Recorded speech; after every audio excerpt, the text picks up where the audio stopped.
Hi, Avi. Hi. How are things? Great. So an unchanged team this week. Were you keen to give the guys from last week an opportunity to get back out there and put things right this week? That's a small part of it.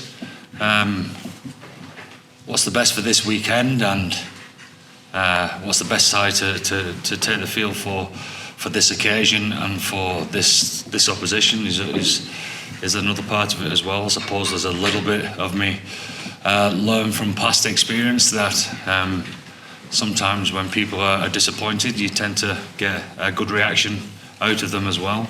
I suppose Scotland are hoping for the same in that regard as well. So it all adds up to that 15. I suppose the 23 is a bit different though. Are you confident you'll get that reaction? From what I've seen, obviously it has to transfer.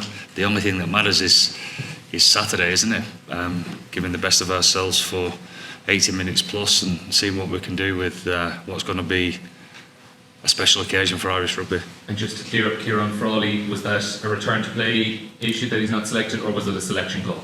No, Kieran Frawley, he went back to Leinster pretty early doors. He was on a 12-day turnaround. I'm sorry, that was probably misinterpreted at the beginning of the week, so that's the case with him. Steve, ultimately Ireland would have loved the Grand Slam, but what would it mean to win the Six Nations this weekend? As I say, it's a special occasion for everyone that's connected with Irish rugby. The history shows you that this is very hard to do, back-to-back championships, and that's what we're going after, and that's a responsibility that we've got in front of our face, and it's one that we'll relish, grab a hold of, hopefully, not just as a group of 23 that's going to attack the field, but the team that's going to represent the rest of the squad and the fans, the supporters and the people of Ireland alike. Hopefully we can all pull together to make it a special day on Saturday. What kind of occasion are you expecting? Well, we know the opposition and the quality that they bring to the party, and if they're able to play their game, how dangerous that they can possibly be. But this is a special day for us. All stars aligning that we've got ourselves to the last weekend on top of the pile. I suppose 5 other teams would love to be in our position, take that responsibility and grab it, and let's see what we can do with it. St Patrick's weekend in front of your own fans, the last day of the Six Nations. It really doesn't get any better, does it? Really. So I suppose you've got to cherish that and enjoy the whole thing and get after it together. Hi Andy, an exciting week, an opportunity to win back-to-back Six Nations championships, and I don't need to bring the mood down, but it seems like it hasn't been the easiest few days for certain players on the back of maybe receiving abusive messages and hateful messages online. Is it something that you've been aware of? It has, and everyone would be lying if they said that they hadn't, but I suppose that's been the way of the world for some time now, actually, hasn't it, really, in regards to social media, etc.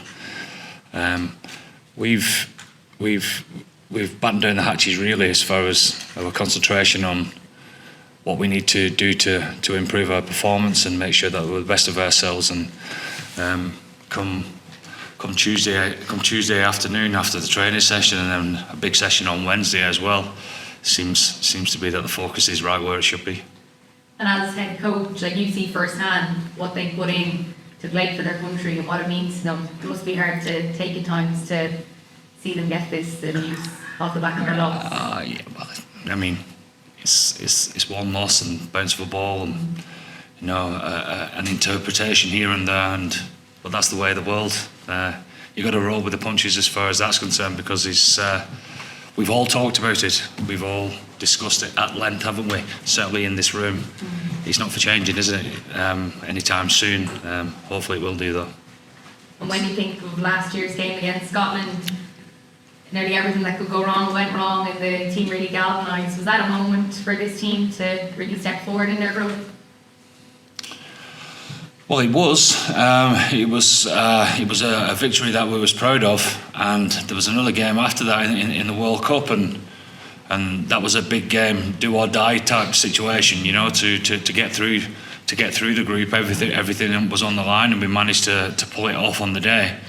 We know that will be fueling them as well. But I suppose when it comes to a day like Saturday, what's coming, when the Triple Crown's on the line for them, and there's a championship that's on the line for us, I suppose most of that really you can use it as fuel. And I suppose looking back at videos and how you reviewed that, etc. But I suppose a lot of that gets thrown out the window because this is a different entity as far as this trophy's on the line. Special day. We know how hard it is to win a Six Nations, so that tends to concentrate the mind more than the past. Kane, don't worry.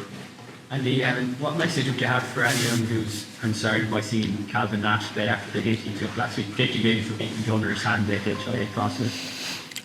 Yeah, I would understand that, but if you're in the inner circle and you understand the process that these players have to go through now, you thoroughly back that process. One, he's gone through it with flying colours, and he never looked like failing it for 1 second. And two, the process I think is very sound. Accumulating a few days of getting to the next stage, passing them flying colours, and having a conversation, an interview, a wellness type appointment with an independent doctor today. And there's been no issues there, so all's good to go. It's very. Just on that, sorry, he obviously failed the HI1 on the day. On the day, he couldn't come back on because of passed the next two. But he passed the 3 stages that he had to go to.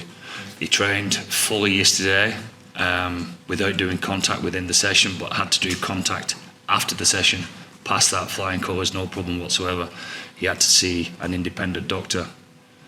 If it's a 7-day turnaround, you have to do that, and you pass that with flying colours as well. And why do you think we meant to pull him in anyway, or did you trust that process? Well, you've got to trust the process and what you're being told, and what you're saying, what you're seeing daily as well. I mean, we've got experts in that field who have been through a lot in this regard over the last few years themselves, you know. So you trust the experts on this.